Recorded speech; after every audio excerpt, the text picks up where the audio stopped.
एक दिन किन्नर से मुलाकात हुई। मैंने उससे उसका नाम पूछा और उसने अपना नाम रूमा बताया। मैंने उससे पूछा, कैसे तुम किन्नर बने, ये कैसे हुआ? तो उसने मेरी तरफ एक अजीब निगाहों से देखा और कहा, कैसे बने, क्या मतलब है तुम्हारा?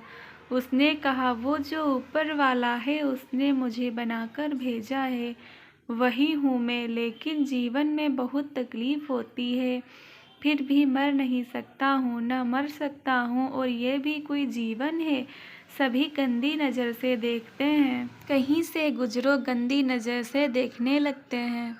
कोई कहता है हिजड़ा जा रहा है, कोई बोलता है किन्नर जा रहा है। मैंने पूछा, जन्म कहाँ हुआ था तुम्हारा?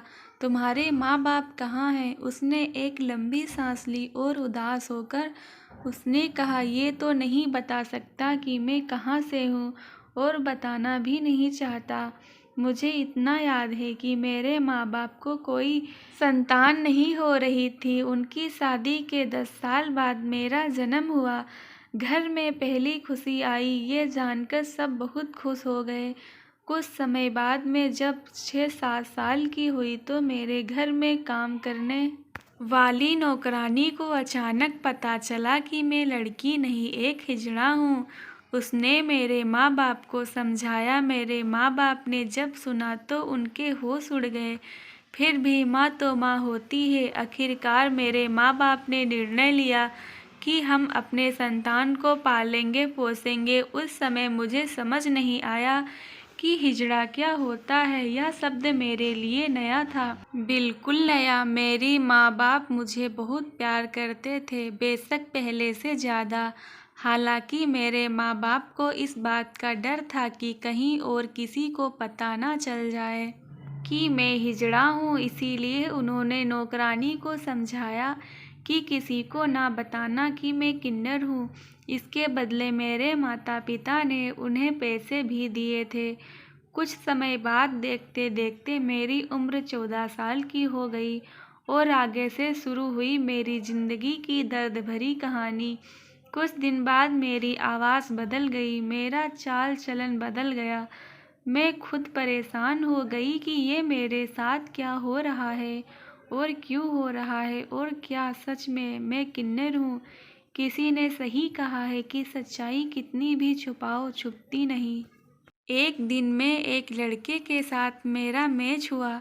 काफ़ी भीड़ इकट्ठा हो गई। मैंने एक किन्नर की तरह तालियां पीट पीट कर उस लड़के को गेंदें दी। सब देखकर दंग हो गए और यह राज खुल गया कि मैं एक किन्नर हूँ। मेरी माँ बाप का जीना मुश्किल हो गया।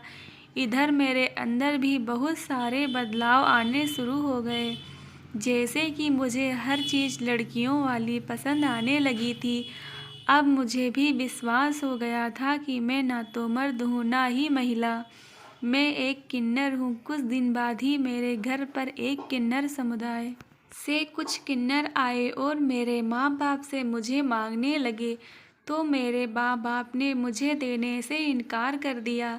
किन्नर ने कहा, ये तुम्हारे समाज का नहीं है। मेरे माँ बाप मुझे देना नहीं चाहते थे, लेकिन मैं तैयार हो गया क्योंकि मेरे माँ बाप की बेइज्जती और सहनशीलता थी।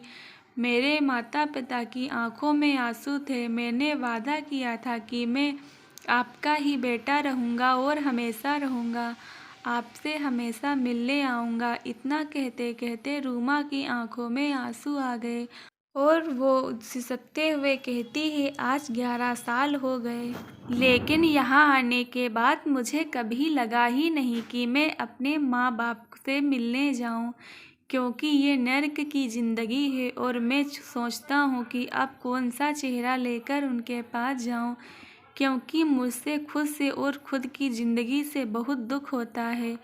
लेकिन उनकी बहुत याद आती है। बचपन में ही पता चला कि मैं किन्नर हूँ, फिर भी वो मुझसे बहुत प्यार करते थे और उसके बाद कभी किसी ने मुझसे प्यार ही नहीं किया। कहते कहते रूमा रोने लगी। मेरी आंखों में आंसू आ गए थे। मैंने रूमा से कहा, जो तकदीर में लिखा होता है वो तो होकर ही रहता है। शायद भगवान को यही मंजूर था। पर तुम बहुत खुशनसीब हो कि माँ बाप सच जानते हुए भी इतना प्यार किया था। रूमा आंसू पोंछते हुए कहती है, घिन आती है मुझे इस समाज के लोगों पर। हम किन्नर हैं मगर हम भी तो किसी के बेटे हैं। हिजड़े से नफरत है लेकिन हिजड़े का आशीर्वाद लेने के लिए दौड़ते आते हैं।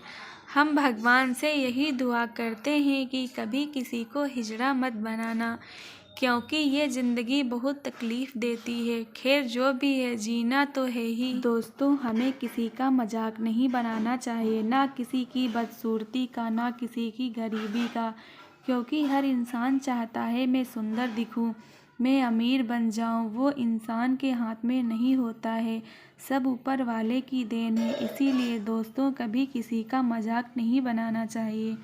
दोस्तों, कहानी अच्छी लगी हो तो चैनल को सब्सक्राइब, लाइक, कमेंट, शेयर करना ना भूलें। धन्यवाद।